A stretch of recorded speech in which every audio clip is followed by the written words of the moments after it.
Salve, salve minha galera do terceirão, beleza? Como é que estamos? Firme e forte, né? E agora eu venho e há pouco tempo fizemos a segunda etapa, né? Que é exatamente as medidas de centralização. Lembra quais foram? Média, mediana e moda, né? E agora nós estamos na última etapa, que envolve exatamente as medidas de dispersão ou variabilidade. Medidas essas que representam o desvio médio, o desvio padrão e a variância. Então agora, meu amigo, vamos primeiro à teoria, e aí vai ficar com vocês, no princípio, os exercícios a priori, depois eu entro com vocês nas próximas aulas, fazendo também os exercícios. Beleza? Então vem comigo. Valeu! Vamos lá, né? Estamos agora na terceira etapa, medida de dispersão ou variabilidade. O que é isso? Né? O que representa essas medidas de dispersão? A função dessas medidas é avaliar a dispersão dos valores observados em uma distribuição de frequência, ou seja, o grau de afastamento ou de concentração entre os valores da distribuição. Vocês vão entender isso ao longo dessa aula, beleza? Então preste atenção no que eu estou falando aqui. Essas medidas de dispersão, elas observam a distribuição de frequência, observa exatamente o grau de afastamento ou de concentração. Espera um minutinho que você vai ver isso aqui comigo. Como eu falei para vocês, são três, né? Três medidas de dispersão. Essas medidas são o desvio médio, a variância e o desvio padrão, certo? Vamos à primeira medida de dispersão, o desvio médio. O que é isso? Para você entender essa história de desvio médio, eu fiz uma situação-problema. Depois eu entro com a definição propriamente dita, tá bom? Então imagine o seguinte, essa situação-problema eu já trouxe antes, tá? Em sala de aula. Eu vou continuar com essa mesma ideia, que uma livraria vende livros de matemática durante uma semana, tá? Uma certa semana lá. E as quantidades são as mesmas que passei em sala de aula. Na segunda-feira vendeu 6 livros, na terça 14, na quarta 18, quinta 8, sexta 16, sábado 10. Bom, para a gente entender melhor essa ideia de desvio médio, eu vou revisar a média aritmética simples, tá? Preciso disso daí. Então vamos revisar para a gente como foi que eu calculei, eu expliquei para vocês o cálculo da média aritmética simples, né? Tá aqui os dados da quantidade de livros vendidos, e aí o que foi que eu mostrei para ti? Fiz um gráfico de barra mostrando a quantidade de livros vendidos na segunda, na terça, na quarta, na quinta, na sexta e também no sábado. Lembra? Como é que a gente calcula essa média? Soma tudinho, divide com a quantidade. E aí a gente encontrou que a média era 12. Essa quantidade aqui, ó, esse barra aqui é a média em cada termo.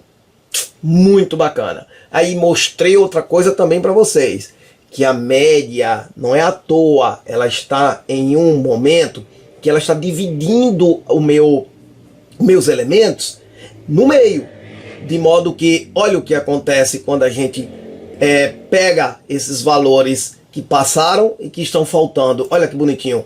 Esses 2 que passou na terça-feira, completa no sábado.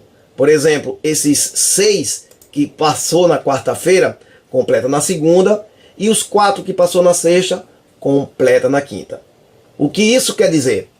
Vocês viram que isso daí é equivalente a falar que que o cara tinha vendido 12 livros por dia.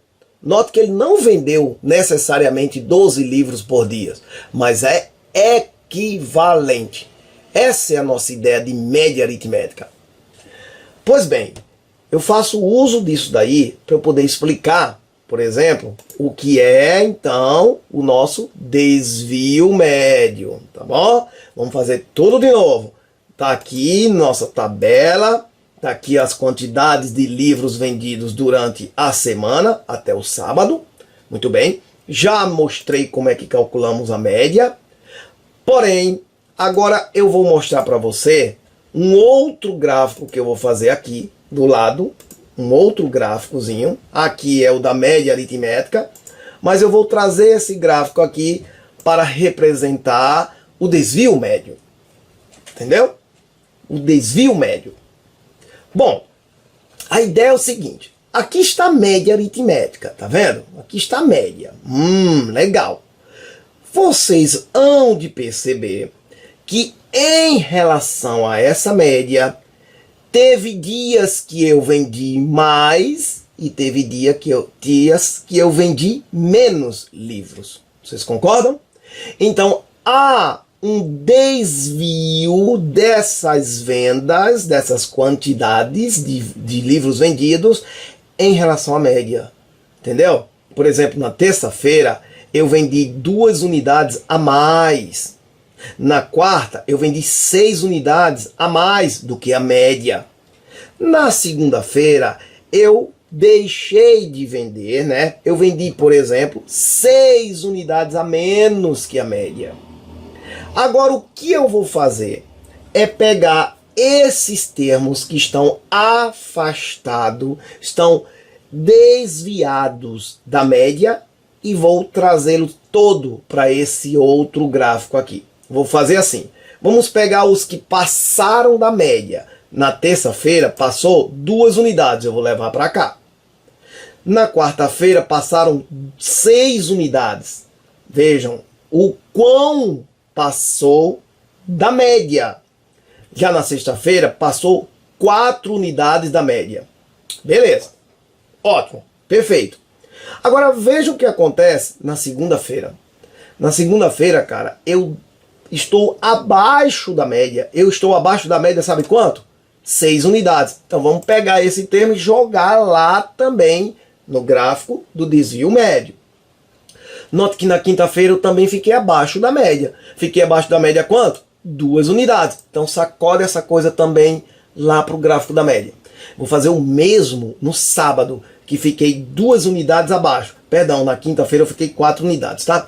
2 unidades, sacode essa coisa lá. Muito bem. Se vocês observarem aqui, eu estou com o gráfico dos desvios. Ou seja, o que passou ou o que faltou para chegar na média. Agora, em relação a esses desvios aqui, eu vou calcular a média deles. Então, calculando a média desses desvios, ou seja, como é que se calcula a média de uma coisa dessa aí mesmo, hein? Somo esses desvios e divido pela quantidade. Aí eu calculei essa média. E observe que a média desse desvio é 4. Então, assim, eu estou dizendo que, em média, eu estou me desviando da média aritmética 4 unidades. Entendeu? A ideia do desvio médio. Então agora vamos mostrar para vocês a definição matemática disso. Tranquilo? Então, vem cá. Então aqui, ó, linha do desvio médio, linha da média aritmética. Show de bola, cara. Vamos para cá. Agora, na medida de dispersão, eu vou definir o que é o desvio médio, tá bom? Vamos lá.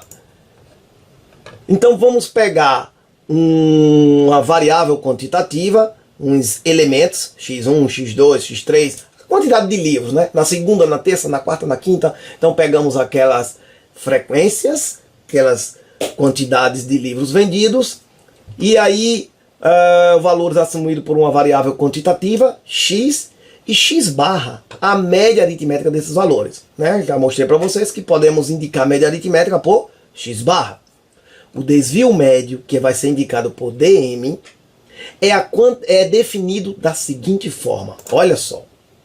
Desvio médio. Olha que palavrão. Que coisa gigante. Não.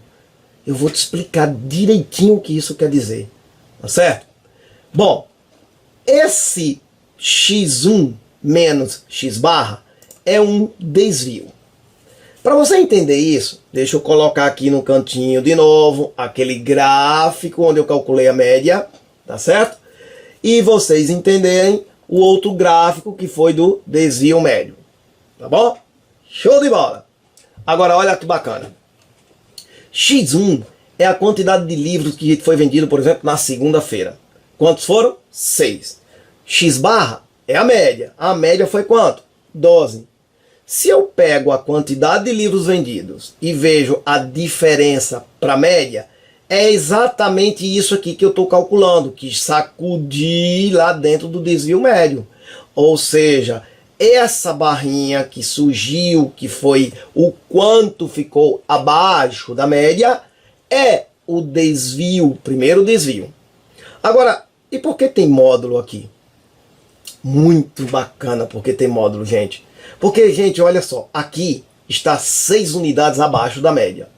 Aqui está 6 unidades acima da média. Aqui eu tenho 2 unidades acima da média. Aqui eu tenho 2 unidades abaixo. Ora, gente, 6 unidades abaixo seria menos 6. 6 unidades acima seria mais 6. Mais 6 e menos 6 dá 0. Mais 2 e menos 2 dá 0. Menos 4 mais 4 dá 0. Se eu não colocasse esse módulo na fórmula de cada desvio, a soma desses desvios seria 0. Para qualquer distribuição de frequência que vocês tivessem. Entenderam? Bacana? Então, para cada desvio desse calculado, eu vou pôr em módulo. Sabe o que aconteceu lá naquele gráfico do desvio? Eu não pus essa quantidade 6 abaixo, né? Que aqui, esse eixo X aqui, é como se fosse o meu eixo da média. Então, por estar com esse módulo, essa quantidade aqui que seria negativa, passou a ser uma quantidade positiva. Existindo assim, então, uma soma diferente de 0 no numerador e calculando assim a soma de cada desvio em módulo dividido pela quantidade de termos. Eita! Que coisa maravilhosa! Espero que você esteja entendendo. Gente, me deu um trabalho fazer esse slide. Eu acho que vocês imaginam quantas horas eu passei para isso aqui funcionar desse jeito, tá? Então, enfim, o que é mesmo o desvio médio? Olha lá, ele é a média aritmética de cada desvio desse. Pronto, exatamente isso. Beleza? Vai ser muito bom agora você fazer questões sabendo o que está fazendo, né? É outro, vamos chamar assim, é outro patamar. E vocês vão ter condições de estar nesse patamar, né? Porque agora você está entendendo a ferramenta que está sendo utilizada.